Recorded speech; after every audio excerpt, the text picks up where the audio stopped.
So that brings us to the part in the evening where we get to have the main presentation, except tonight it's not really a presentation.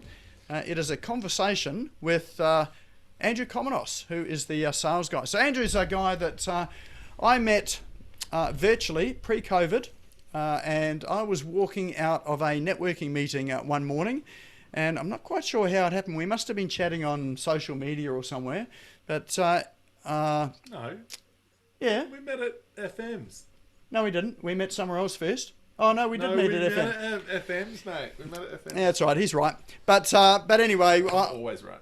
he contacted me sort of on Messenger and went up to Brisbane to meet him. And yeah, he's got some pretty awesome stuff in terms of selling. He's got a fairly good bio as well too. He was a salesperson selling vacuum cleaners of all things. So anyone's been to Godfrey's? He was the vacuum cleaner salesman that you would have met when you were going in to buy a $60 vacuum cleaner and walked out with a $2,000 vacuum cleaner. So he did very well there, and we'll ask him about that story as well too. He got promoted through to a training manager, ended up as the national training manager. It was a global training manager for Godfrey's. So what he learnt on the floor, he was able to teach other people and got results. Don't they say that if you can't do, you teach? So maybe I just couldn't do. I'm not sure. I haven't figured it out. Maybe they pulled me off the floor. They're like, ooh. Yeah. Well, it could be that, but my experience is that you actually know what you're doing as well too.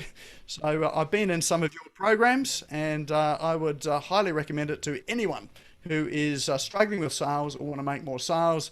He's got some great programs to really help with that too. He takes no prisoners. He says it how it is. He is a loud Greek guy. When you're with him in the room, you cannot overtalk him. So I'm going to do my best tonight.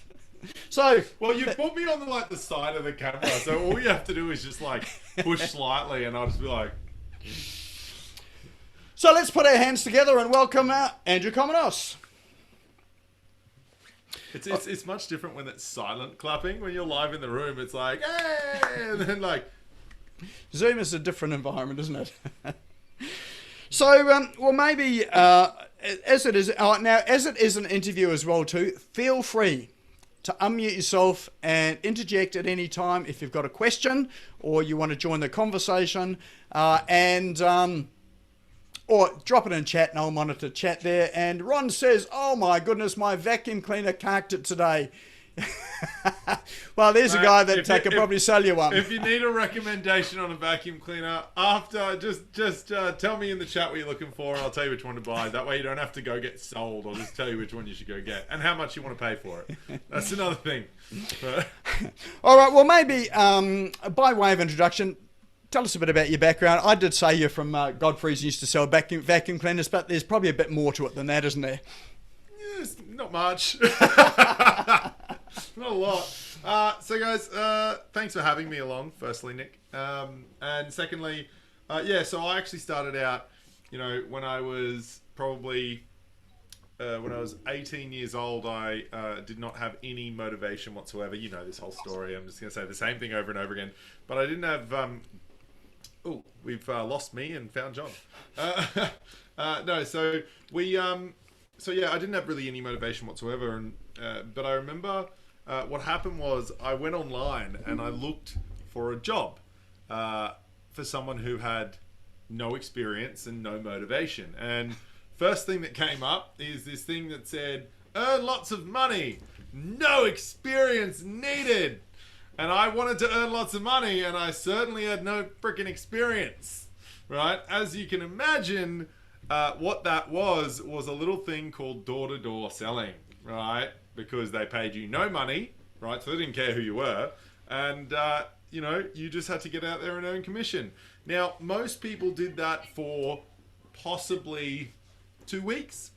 I managed to do that for clean on a year.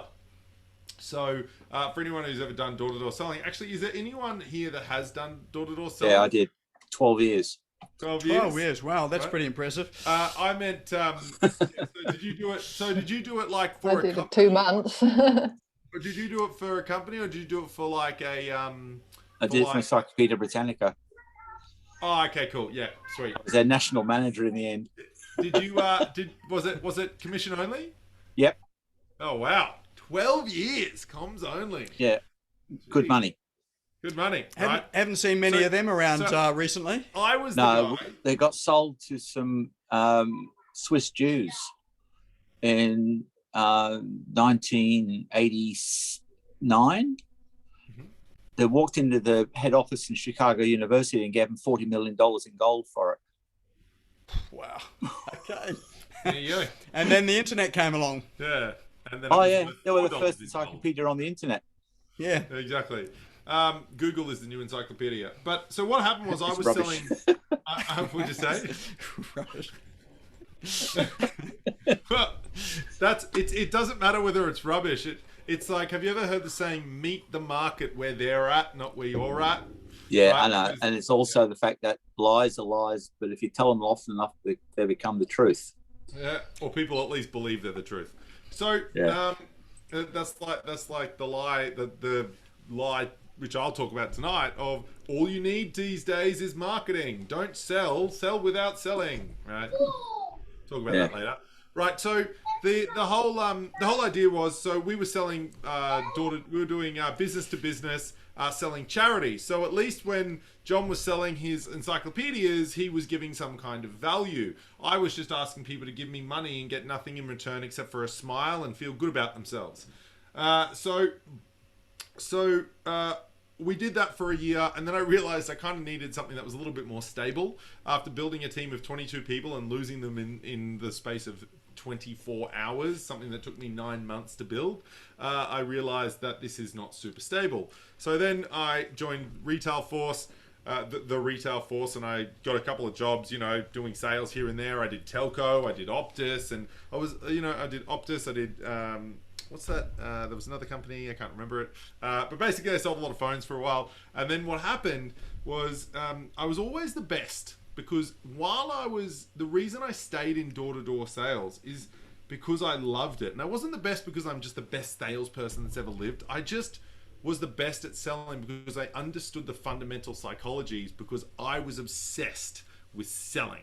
I was obsessed with what made people tick. I was obsessed with, the fundamentals of business and selling and how to get people across the line.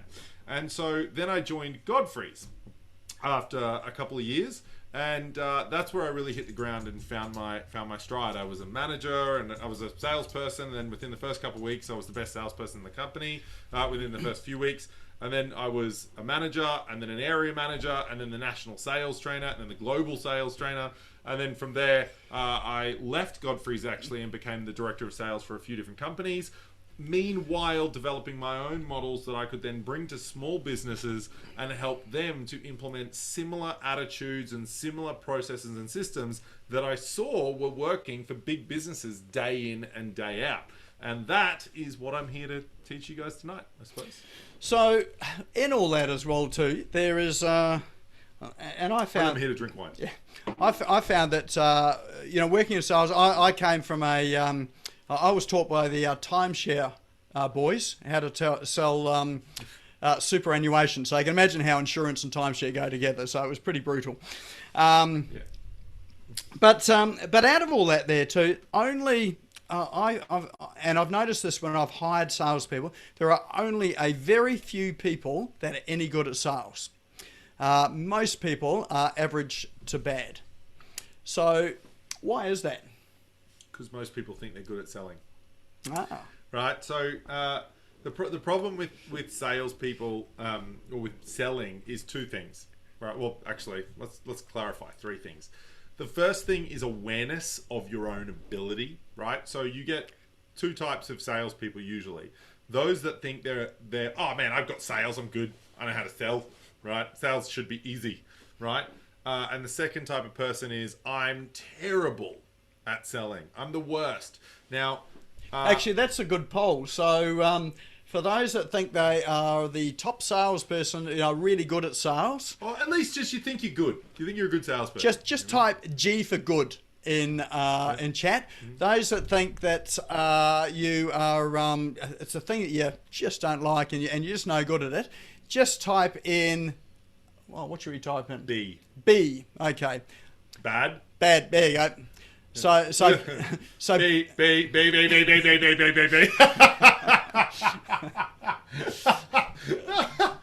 Oh, come on, John. Oh, we got 12 G. years better be a G, mate, or otherwise I'll be No, pissed. it's average. We're going to see their learning as well. I like that. I'm an average. Sales is hard work.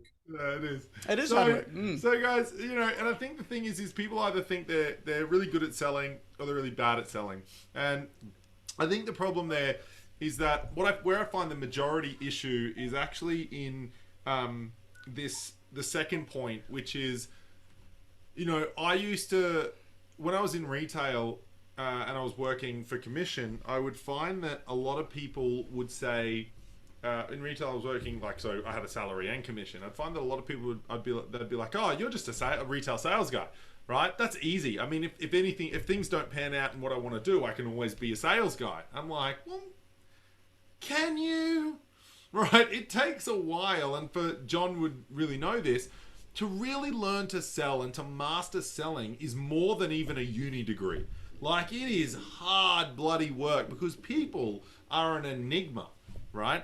And so the best option you have when it comes to sales, right? The best option you have when it comes to sales is to get help, right? Is to model someone else, is to learn from someone who's been there, because otherwise sales is a 20-year life cycle, right? And that's if you're obsessed, right? If you're not obsessed and you don't really care about selling, you've got one of two options, right?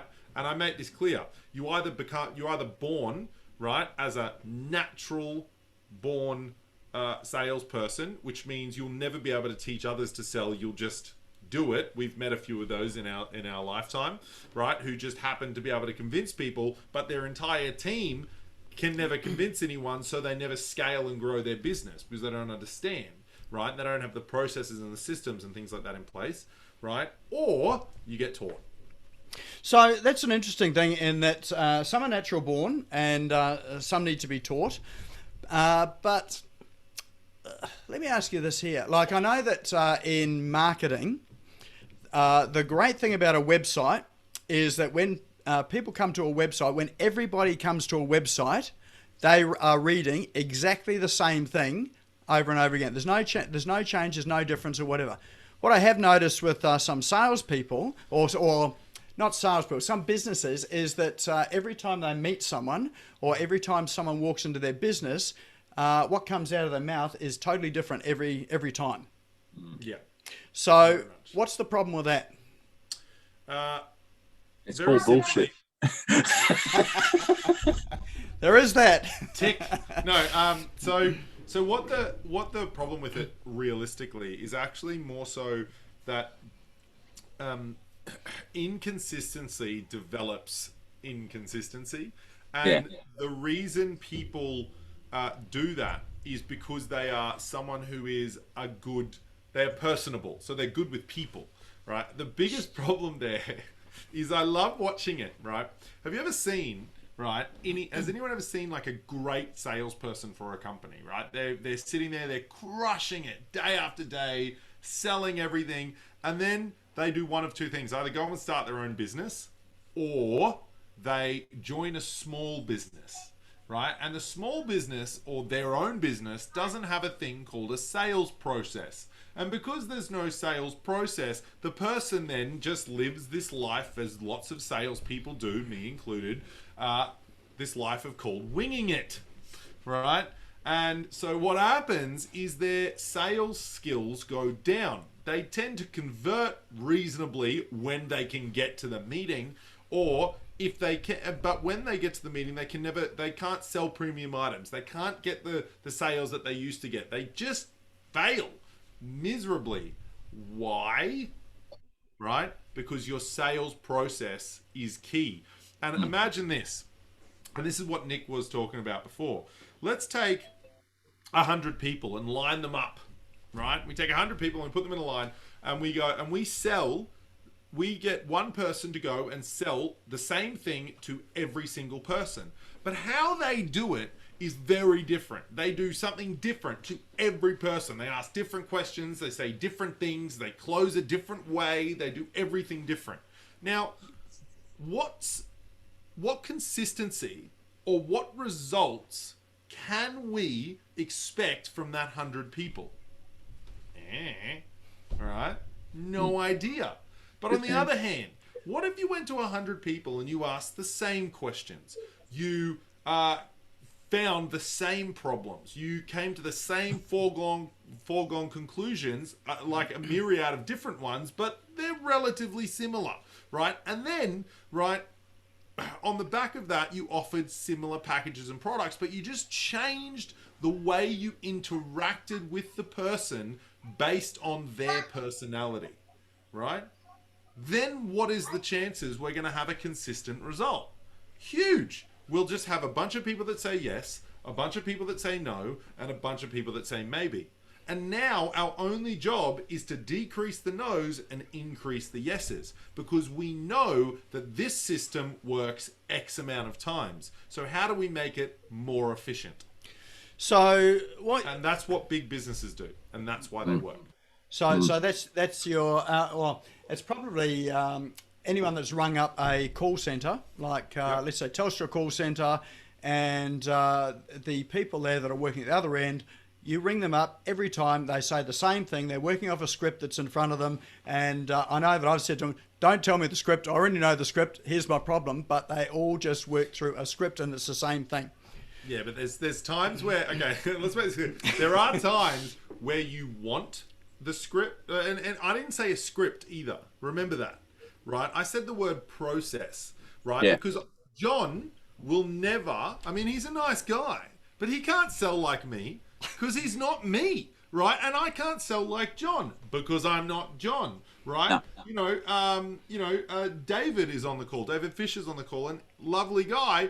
But he's not as loud as me. And so if he tried to act like me, people would want to smack him square and clean in the face, right? But when I do it, it's like I still want to hit you, but a little bit less, right?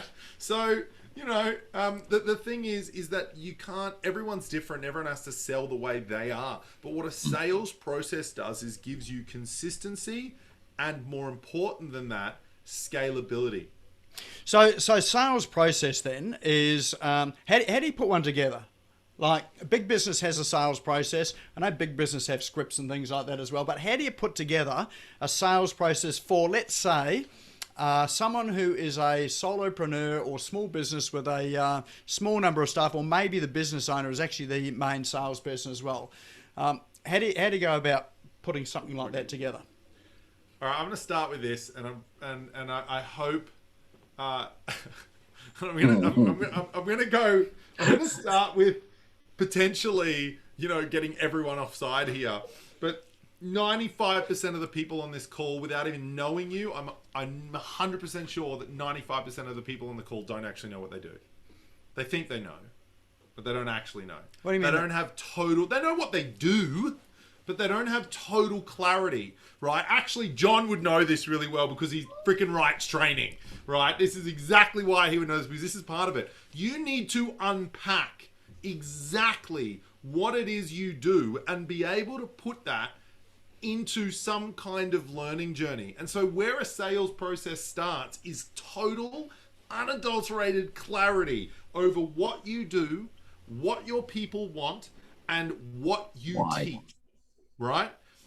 Actually, the why you do it comes after you at least know what you do, right? Because you create something, why you do something, right? You go, listen, I'm going to be a sales coach because I love it and I adore helping people. Yeah, well, that's great. Let's figure that out in a second. Let's really figure out a way you can, the motivation behind it in a second, right? We know you want to do this, right? But if you know why you want to do it, right? What do you do? What are you doing? What's the learning journey there? Where does it begin? And so what people often don't do is they don't unpack their goods, right? And the biggest one is here is when they unpack it, they don't put it into a streamline of what's the journey for my client, what's the learning journey or the journey to buy for my client. So the reason they don't do this is they go, everyone looks at, if I said to you, everyone, we're going on a trip, what's the first question you would ask me? Anyone? Where are we going? Where are we going? And everyone else in the room thought the same thing, yes or no? Right? Of course they did, right? The problem is the only reason you think that is because you have lived where you've lived for the majority of your life, or you've lived, or you've always known exactly where you are. So we never think about where does the journey start. We only think about where am I going and how long is it going to take to get there, right? And so in writing a sales process, it comes down to where does it start, how long does it take, and what's the ultimate outcome that I'm trying to achieve. So step one for everyone in this room is total clarity over what you do, what people want, and what you teach, right? And then figuring out exactly what John said, which is why you do it and why they want it, right? But to know why you want to do it and to know why they want it, you first need to know, what am I actually doing? Because I don't care if you know why. If you don't know what it is you do, you don't know why you want to do it. You have no idea. And so it's about brain dumping that and organizing that into some information, so then you can start to put together a good offer, have a good message, and then actually know how to sell it. And that's the 5 steps to an ultimate sales process for anyone really quickly is unpack the goods. What's the client journey? What's your offer? Your message and USP, and know how to sell it. All right? They're the 5 steps. So that sounds reasonably simple. Not a hope in hell. Could I just say something? With the clarity, yep. Half the time people don't understand what they actually have. For example, with you, with the vacuum cleaners, you would have done well with that because you knew your product. You knew what you actually had. And or you just wanted to make sure you got the money for something that seemed to work. What happened with us, for example, we developed a script in the 70s. God, this is going back. It was developed in the 70s, and it was based on a cold call script, for want of a better word, developed by the AMP. Right? There was 28 questions in it, and it sounds a lot, but it wasn't because of the way he did it. And every answer was yes. It was a yes answer. Mm-hmm. And when you got to the end of that, that's where you hit them with the last question, yes or no. Right? Would you like us to come and see you? Yeah, yep. Right? And they say, no. Or, can I ask you why you said no? Oh, because the sun's up. And then you go back to that question and you work your way down again. So you say, oh, well, let's clarify that. And so we go back and we get back to the same question. Then invariably they say, yes, sir, then you've got your appointment. Right? Yep. I got taught by the president of the company in Australia. And I remember standing up there in the meeting. We had 6 weeks of intensive training on what the product was. Not about sales, but what the product was. Yep. And he said to me, you take it in and you will go in and you will sell a set every single time. You will sell a set, each time. If you know what you're doing, you will sell a set each time. And I thought, great, not a problem. So you go with all this knowledge in your head, you go with your pricing. I went in and I sold 89 sets in the first 2 months. Now, making $700 commission on each set was really nice. Thank you very much. And he said to me, John, you've sold 110 sets in the last 2.5 months. I said, yeah. He said, how many people did you see? I said, 110. He said, you sold 1 to every person. I said, that's right. Then he said something which damned me forever. He said, you realize, of course, you'll only ever sell 1 out of every 3 normally. You damned me forever after you said so that. now you've got an expectation that it's just been set for you and you have to meet it. Yeah, 1/3. Yep. You know, so don't ever let friends say it's, you know, you're doing really good guns, but I'll tell you this though. I really like the fact that so the first things first about the 28 questions to yes, and then the thing, I mean, that would have worked back then 100%. And I agree. It won't work now because you people do that now and people will hang up on you, right? So the second thing, right, which you don't ring people anymore. The second thing, which is really cool, is that you said, like, you got to know your product knowledge, and I totally agree with you. And that's what unpacking the goods is figuring out what is my actual knowledge, what am I doing, what am I teaching. Well, see, my nomenclature is different to yours, so you know. And I think the big thing that I do teach people very regularly is, I know plenty of people with I've seen it time and time again. People have amazing product knowledge, right? But they don't understand the fundamentals of selling, so they can't sell a thing. And I see people come in with no product knowledge, but they understand the fundamentals of selling, and guess what? They'll convert. So for product knowledge is extremely important, but what's more important is actually understanding the power of a little thing called consistency. Right. And if there's one thing I can get across to everyone tonight, sales process and consistency is so fundamental to your business success that if you don't have one, either start making one literally now, or get someone to help you make it, because I can promise you that if you don't have it, you will never be one of those hyper successful businesses that convert highly and have a consistent income, right? Because it's not about how many leads you have, it's about how many sales from those leads that you can make.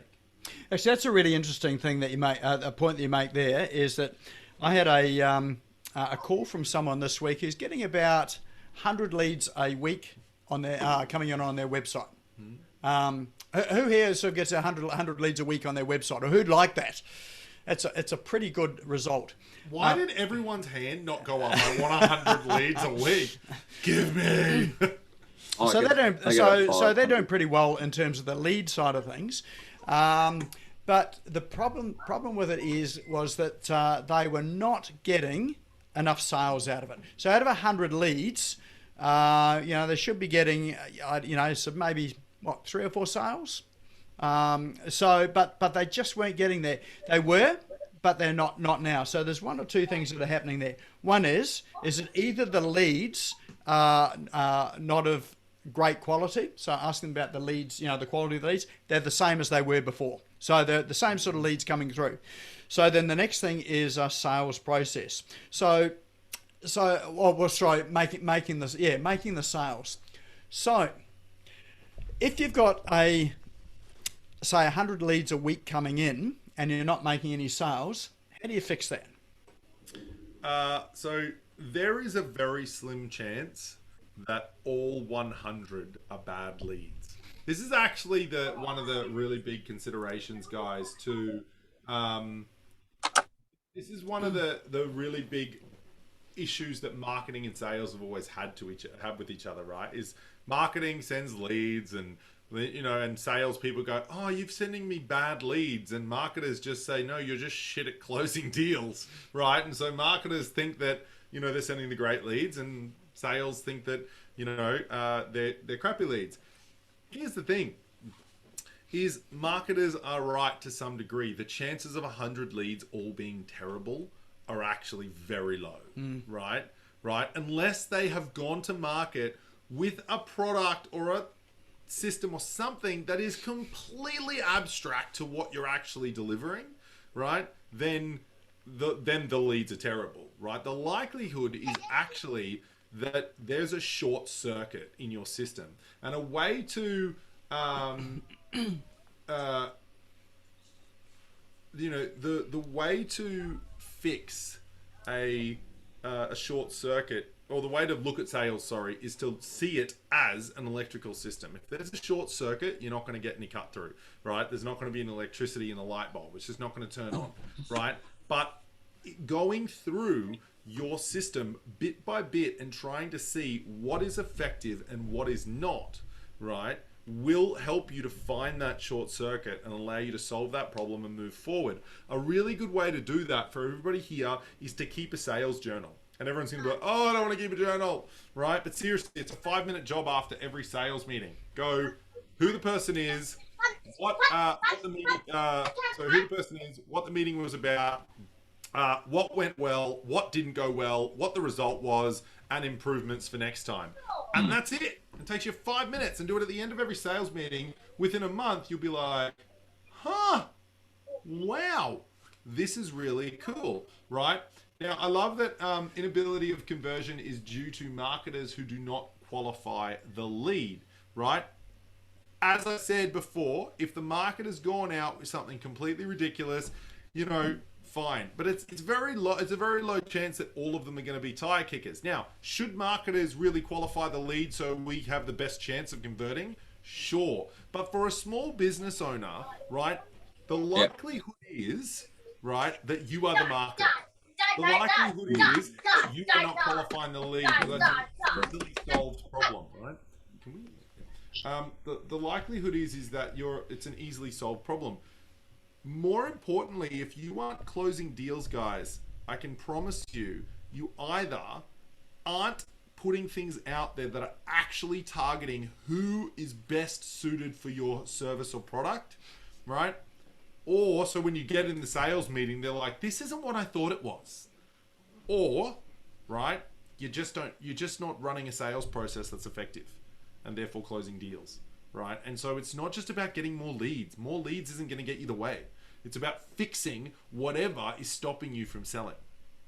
So I'm interested with people here. Who here has got a systematic sales process for their business? So just type a Y in chat if you've got a sales process. If you haven't, just type an N in chat. Let's just do a quick poll. I've got a good poll actually after this, and this is really fun. This is a really fun poll. All right, so we've got yes, yes, no, no, no, no, no. For all the, yeah, pretty much. For all the N's in the business, I know a guy, just in case you didn't want to know. And look, having a look at all those N's as well too, that's not uncommon. That 95% of people don't have that. And that would also be evidenced by my experience when I've hired salespeople. 1 in 5 actually does any good.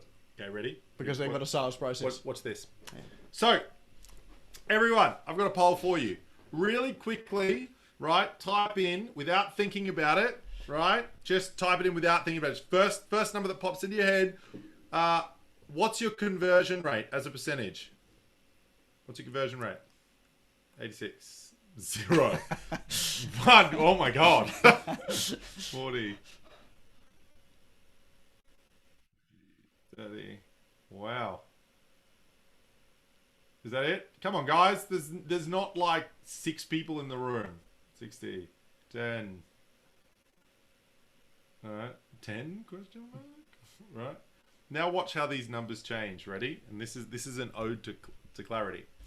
All right. Now everyone imagine doing 10 meetings right now.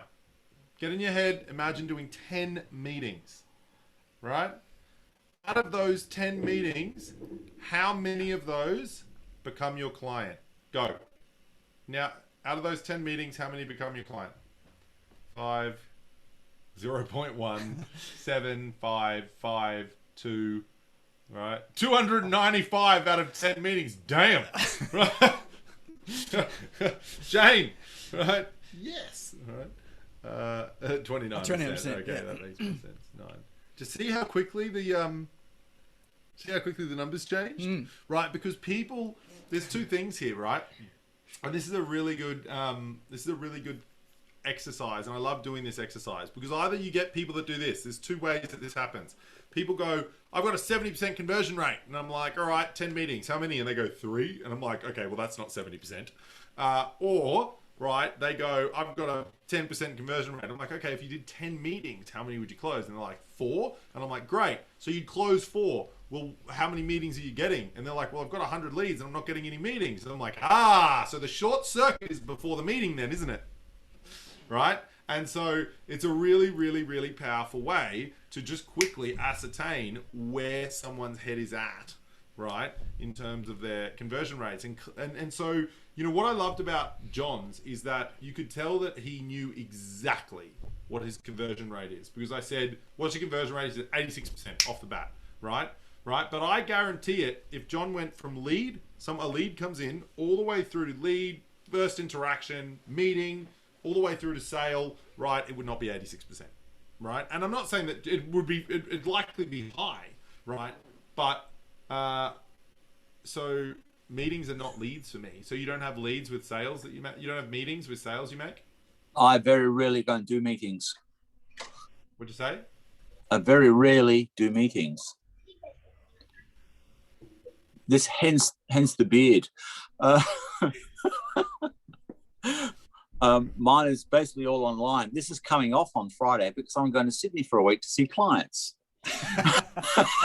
Oh, mate. Rock up in like a bikey outfit and like full beard. You know, my conversion rates are based on the fact that I get, out of every 100 quotes I send out, Yep. I get 86% sale. Yep. So how about leads all the way to sale? Yep. The So reason for that is I've been selling to the education industry now for over 20 years. Yep. And like, as I think I said, the hairdressing and the beauty packages, the whole of the country uses my hairdressing and beauty packages. Oh, so you've got a name. Yeah. You know, you're the guy. Yeah. Fortunately or unfortunately, because if I ever cock up, everybody will know what's happened. So the point there is, the point to all of this, guys, is to, you know, and I think we're really getting to the crux of the issue, and you know, it is consistency. You're right there. You have to be consistent. How can you expect consistent results if you don't do things consistently and in a consistent manner? Right? How can you do it? Right? But every day we do expect that. So, in terms of you've been running sales training and helping people with their sales processes now for a while. Have you got any sort of? I was going to say, have you got any success stories? I know you have, but case studies and success stories that where people have come in with a very poor process and have come out with some exceptional results. Yeah, just give me 1 second. Let me see. Let me see if I can find something. PSM. What are we doing now?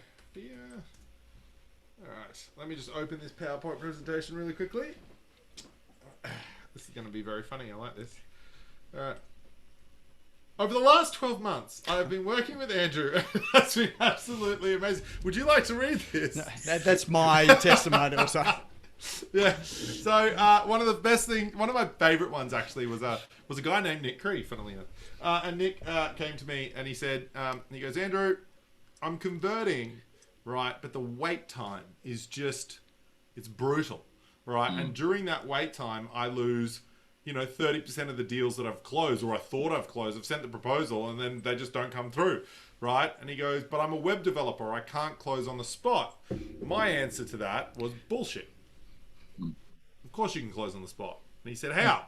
And so what we did is we spent a day together and we developed a sales process that allowed him to close not 100% of people on the spot, but 70, 80% of the deals, you could probably close them on the spot. So he'd have a meeting and he could close them on the day, right? And that was it. Game on, right? And all of a sudden there was a 6-figure sales increase in his business just by affecting the conversion rate. That was it, right? And one of the most important things to remember about sales is, people say to me sometimes, how, Andrew, I can't afford a sales coach. And I'm like, well, that means you need a sales coach, right? But, they say I can't afford a sales coach. But the key factor there was something that I'm forgetting about right now and having a mind blank while I'm sitting here.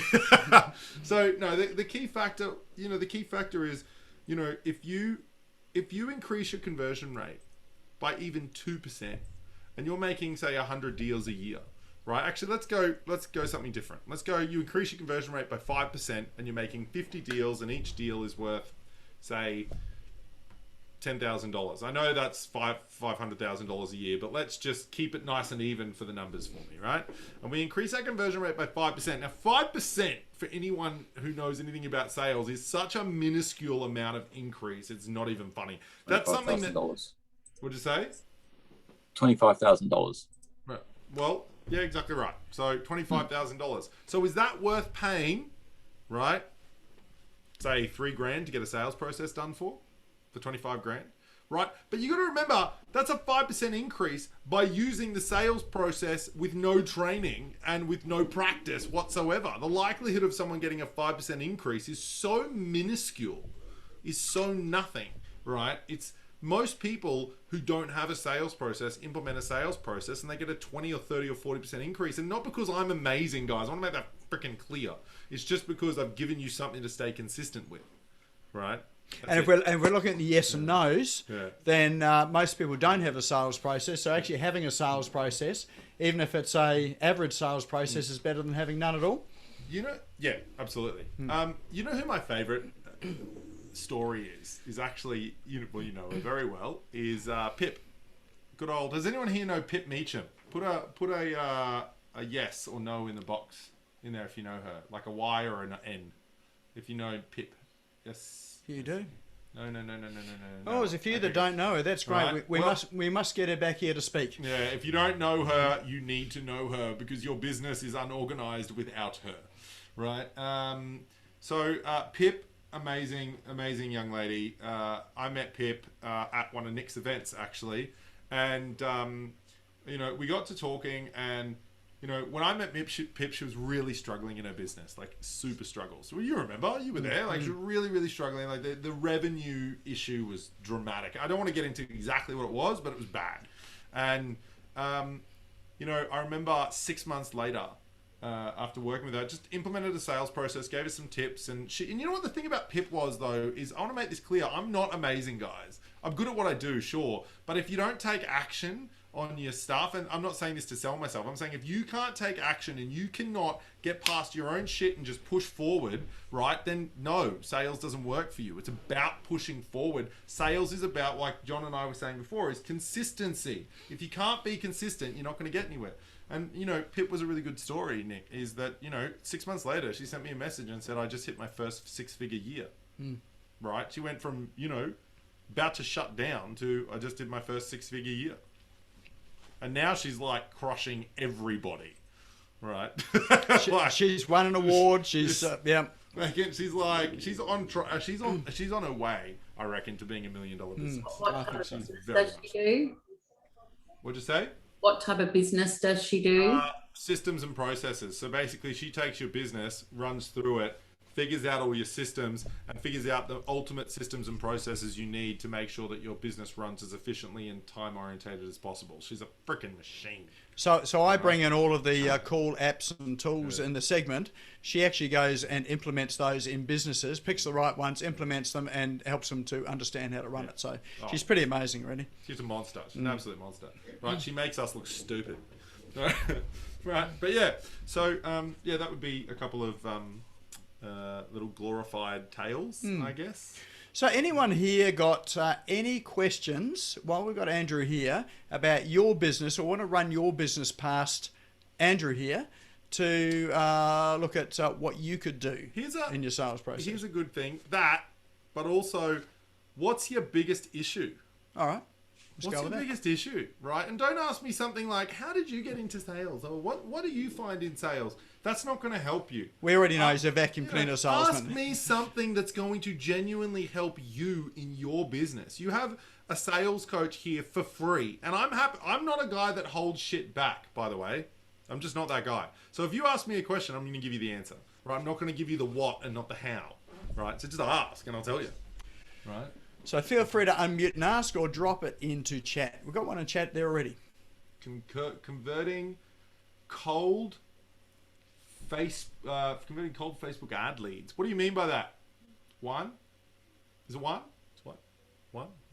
What do you mean by converting calls? Yeah, sorry. I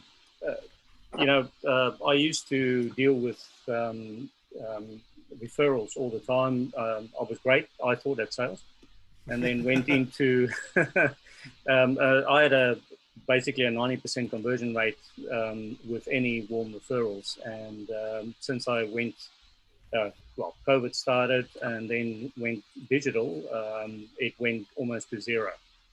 And I just can't seem to convert. I can't get the relationship going. I basically cannot take a lead from Facebook ads, and I paid serious money to get a full system implemented, funnels, the whole works, but can't convert. No way. 3 leads out of 300. 3 sales out of 300 doesn't work for me. Okay, not sustainable. Unfortunately, that's Facebook. Yep. So I would converting cold Facebook leads. There's 2 reasons. You know, I mean, I'm going to go back to sales process, I suppose, like I always do. But a big thing I would look at is how you are interacting with that person from the get-go. You know, are you picking up the phone, and when you pick up the phone, are you picking up the phone and trying to sell to them, or are you picking up the phone and just trying to book a meeting, right? So my rule, guys, for anyone here is the only reason to make a phone call is to book a meeting, right? And if you're in one of my programs, it's the first thing I say, right?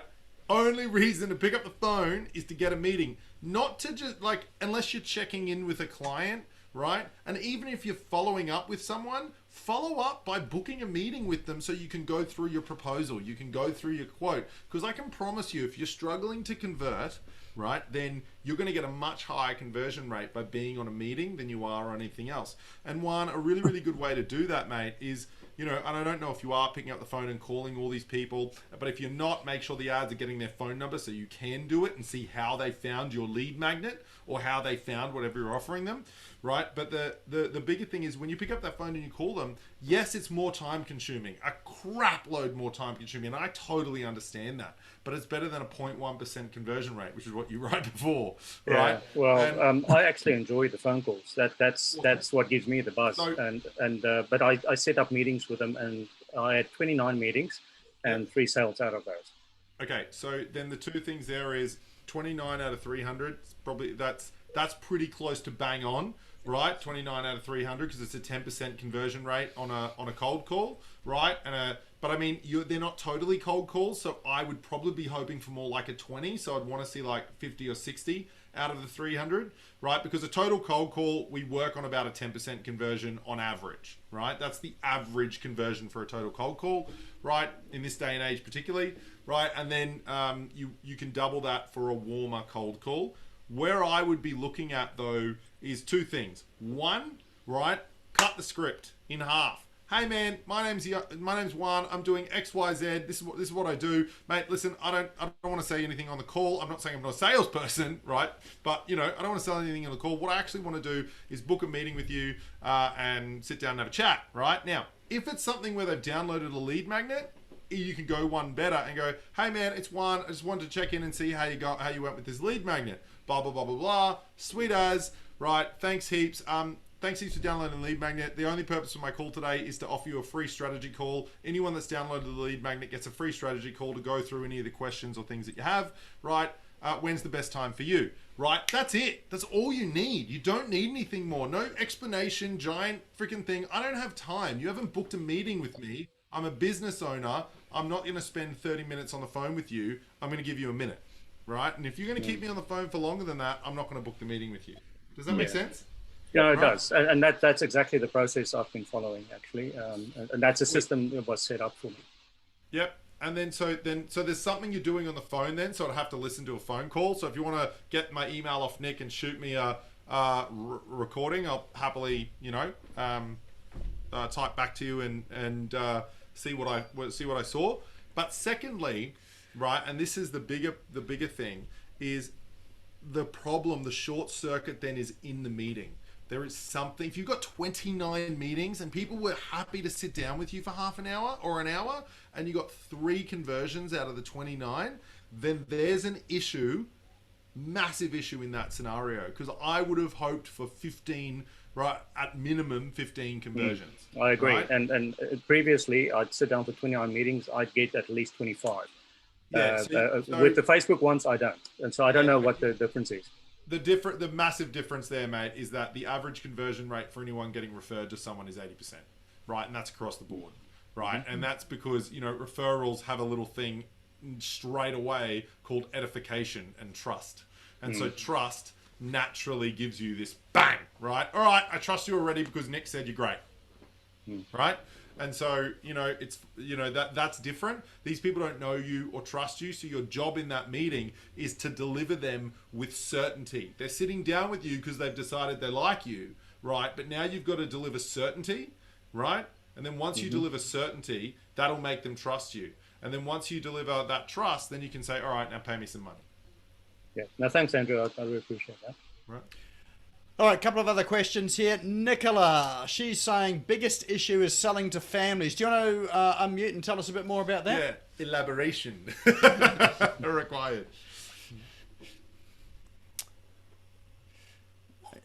Are you still here, Nicola? Oh, yes, you're here. Yeah.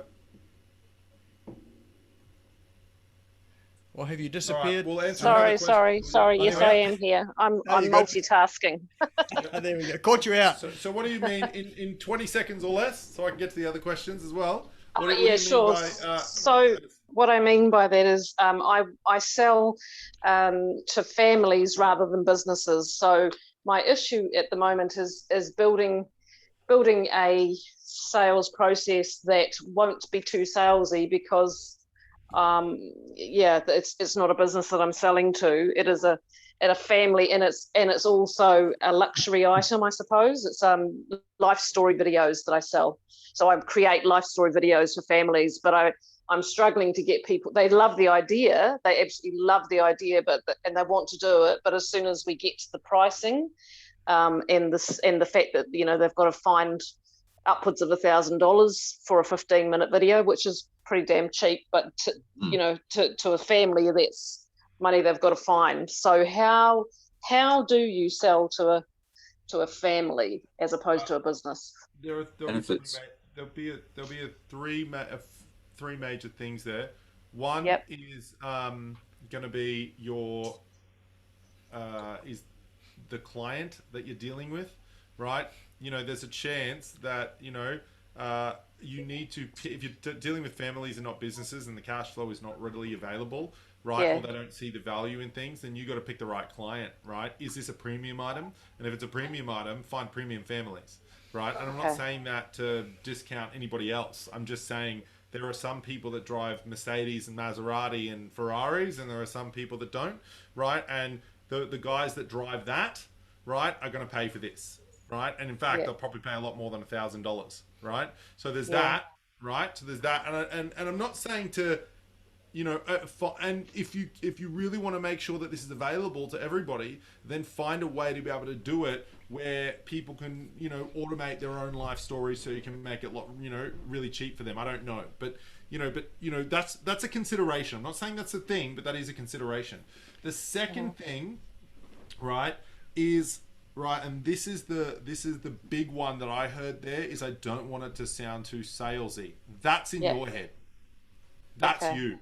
That has nothing to do with being a business or a family, right? Now, don't sound salesy. If you walk in and say, here, buy this and you get a free set of steak knives. I mean, this is a wine glass, not steak knives, but you get my point, right? But if you say that, then you sound like an idiot, right? Right, but at the same time, you know, the problem is that people go too far down the other rabbit hole of just not, you know, really selling what I call the fun party, right? Imagine Tim and Nik, right, give you a call, and Tim gives you a call and says, hey, Andrew, or says, hey, Nicola, sorry. You know, I'm just calling to see if you want to come to a party on the weekend. It's my grandma's party. I just need someone to go with. And she, you know, it's not going to be fun. Or it's going to be a bunch of people sitting around, you know, but I just need someone to go with. Can you come with me? And you got nothing to do, so you're like, yeah, sure. Right. Anyway, 5 minutes later, Nik calls and he goes, hey, Nicola, right? My yaya is having a birthday, and we're gonna have ouzo and all the food, and we're gonna dance, we're gonna have a great time, and loud music. You wanna come? Right? And you're just like, oh shit, I committed to Tim's party. This sucks. Right? Right? Yeah, because Nik sold you a better damn party because he didn't give a shit what it sounded like when he said it. You know what I mean? Yeah. Right? And so the only difference there is they probably both could have been just as fun, but the way that it was told to you is what decided how much value you put on it. So Right.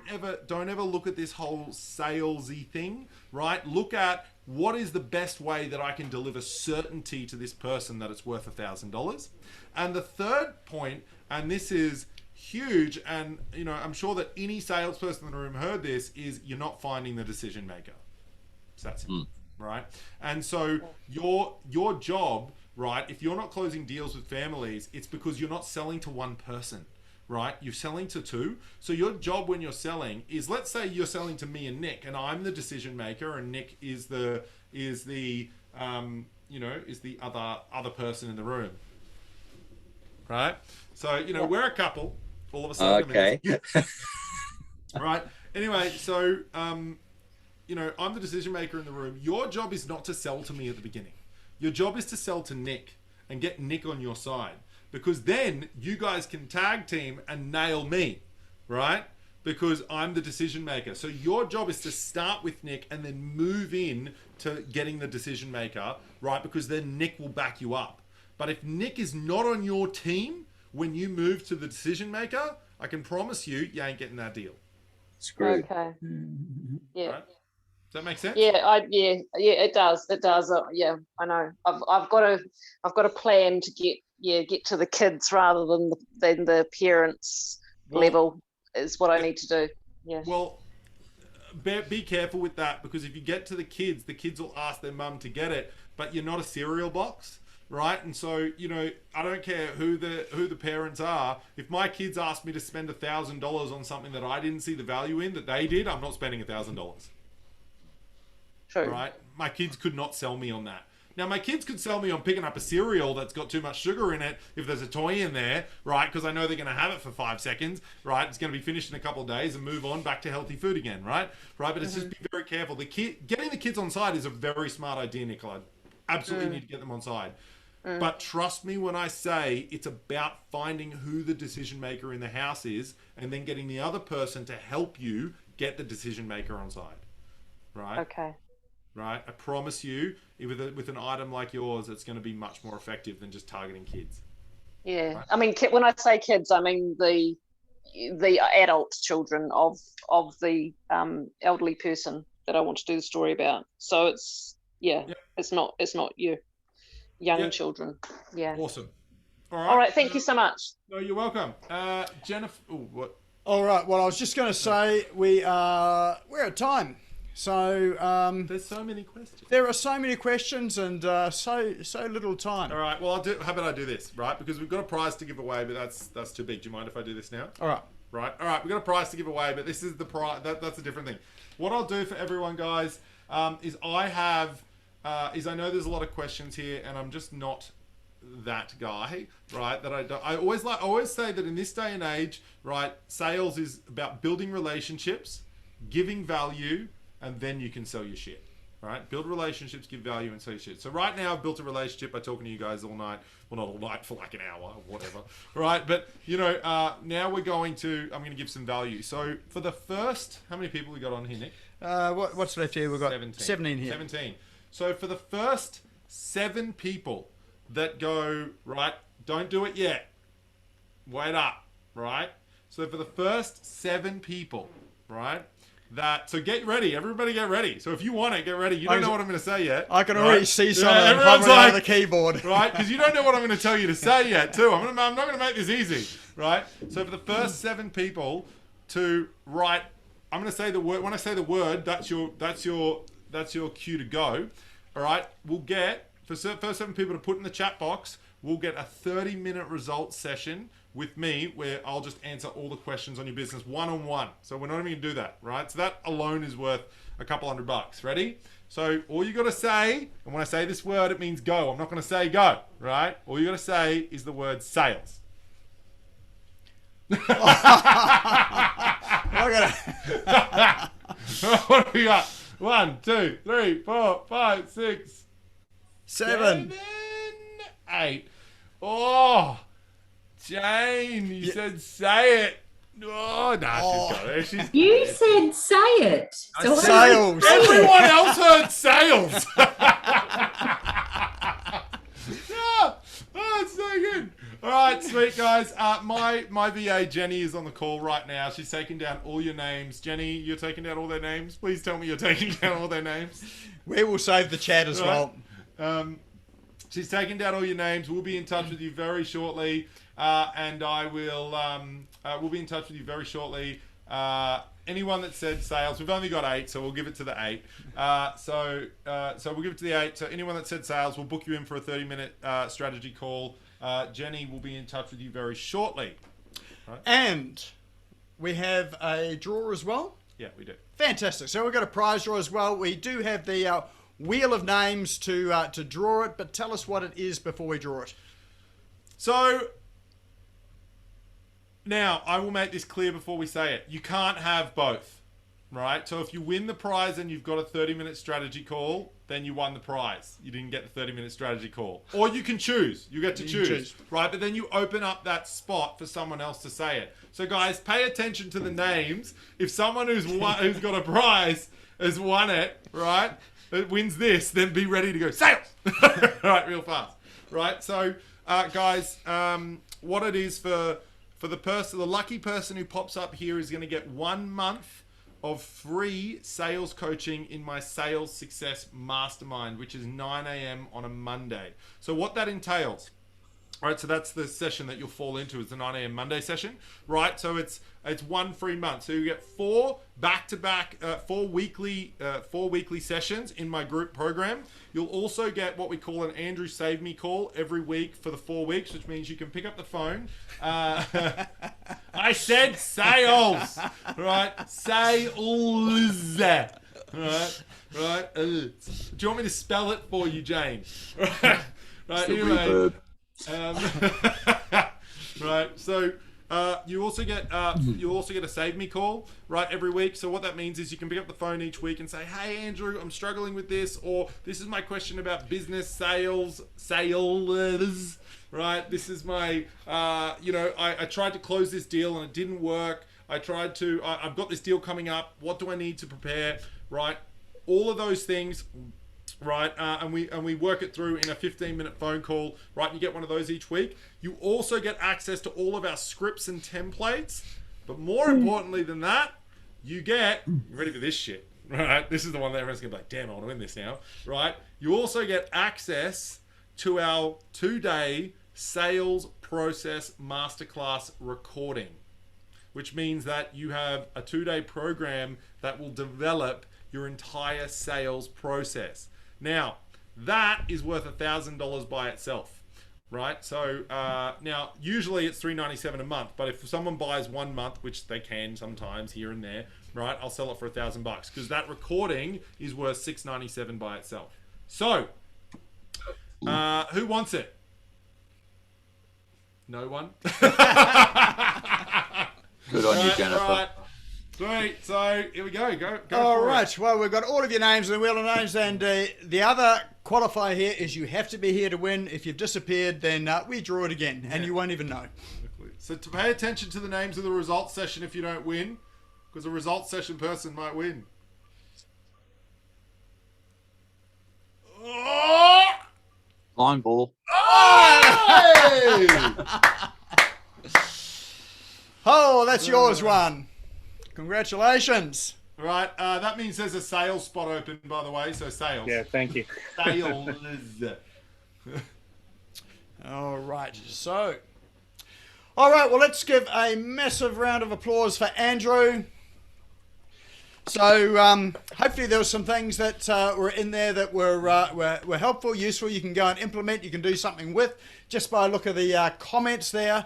There are a heap of things there. So Andrew has actually travelled a couple of hours, hour and a half to come here. It was, I drove in my Tesla. That was like, I had to bring it up. Right? Man, that was an easy drive. I didn't drive. The car drove. So he's come down to, so he might stay. We've got a couple of whiskies here, so we'll probably be sort of chatting for the rest of the night. I may not be doing too well tomorrow morning. Yeah. So for those of you that want to catch up on this again, it will be up on YouTube tomorrow at the end of tomorrow. So best thing to do is to go and like our YouTube channel or go and subscribe to it. You'll get an email notification when it comes up. You can save it and watch it again. The link to YouTube is now in chat. Just remember, those of you that want to save chat, those 3 little dots at the bottom of chat there, and you can save it to your computer, and it'll have all of the links in there as well too. Also tomorrow is office hours. So office hours is at 10 o'clock Australian Eastern Standard Time. And that is a no agenda, no speaker, chat, bring along coffee, glass of wine, beer, whiskey, whatever you have at 10 o'clock in the morning. And yeah, it really just is a conversation with other like-minded business owners where we talk about probably some of the things that have come up tonight, but anything else to do with a business, particularly some of the online aspects of it. So if you've got a question, great time to ask, and it's a bit of a mastermind session as well too. Maybe I'll jump on that. You could jump on it as well too. So Ask my own questions. So yeah, so it's 10 o'clock Australian Eastern Standard. So yeah, wherever you are, sort of what's it, 10, 11, 12 o'clock in New Zealand, 10, what's that, 9:30 if you're in Eastern or Central Australia, 8 o'clock if you happen to be in Western Australia and up around sort of Singapore, Hong Kong, that sort of area there. All right, well, that is our session tonight. Hopefully you enjoyed it. You've taken away some good things. So, and I look forward to seeing you all again next week or tomorrow. Have a good night.